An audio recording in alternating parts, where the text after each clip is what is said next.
ಬೆಂಡೆಕಾಯಿ ಕರಿ ಮಾಡಿ ಬೋರಾದರೆ fish fry ಥರ ಫ್ರೈ ಮಾಡಿ ಟ್ರೈ ಮಾಡಿ.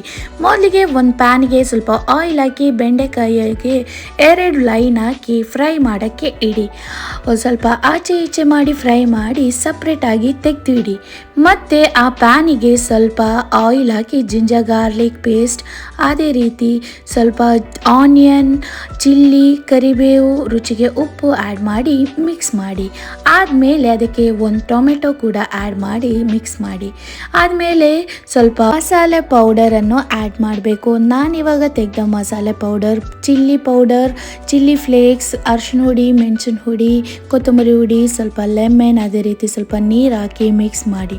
ಆದಮೇಲೆ ಫೈನಲಿ ಸ್ವಲ್ಪ ಕೊತ್ತಂಬರಿ ಸೊಪ್ಪು ಆ್ಯಡ್ ಮಾಡಿ. ಆದಮೇಲೆ ನಮ್ಮ ಮಸಾಲೆ ಅಂತೂ ರೆಡಿ. ಆದಮೇಲೆ ಫ್ರೈ ಮಾಡಿಟ್ಟ ಬೆಂಡೆಕಾಯಿಗೆ ಮಸಾಲೆಯನ್ನು ಮಿಕ್ಸ್ ಮಾಡಿ ಆ್ಯಡ್ ಮಾಡಿ. ಆದಮೇಲೆ ಫೈನಲಿ ಸ್ವಲ್ಪ ಮೈದಾವನ್ನು ಮಿಕ್ಸ್ ಮಾಡಿ ಆದಮೇಲೆ ಫೈನಲ್ ಕೋಟಾಗಿ ರವೆಯನ್ನು ತೆಗೆದೆ ನಾನು, ಅದನ್ನು ಕೂಡ ಮಿಕ್ಸ್ ಮಾಡಿದರೆ ನಮ್ಮ ಬೆಂಡೆಕಾಯಿಯ ಕೋಟಿಂಗ್ ಅಂತೂ ರೆಡಿ. ಆದಮೇಲೆ ಒಂದು ಪ್ಯಾನಿಗೆ ಆಯಿಲ್ ಹಾಕಿ ಫ್ರೈ ಮಾಡೋಕ್ಕೆ ಇಟ್ಟಾದಮೇಲೆ ಒಮ್ಮೆ ಆಚೆ ಈಚೆ ಫ್ರೈ ಮಾಡಿ ಬ್ರೌನಿಷ್ ಕಲರಿಶ್ ಬಂದಾದರೆ ನಮ್ಮ ಬೆಂಡೆಕಾಯಿ ಫ್ರೈ ಅಂತೂ ರೆಡಿ.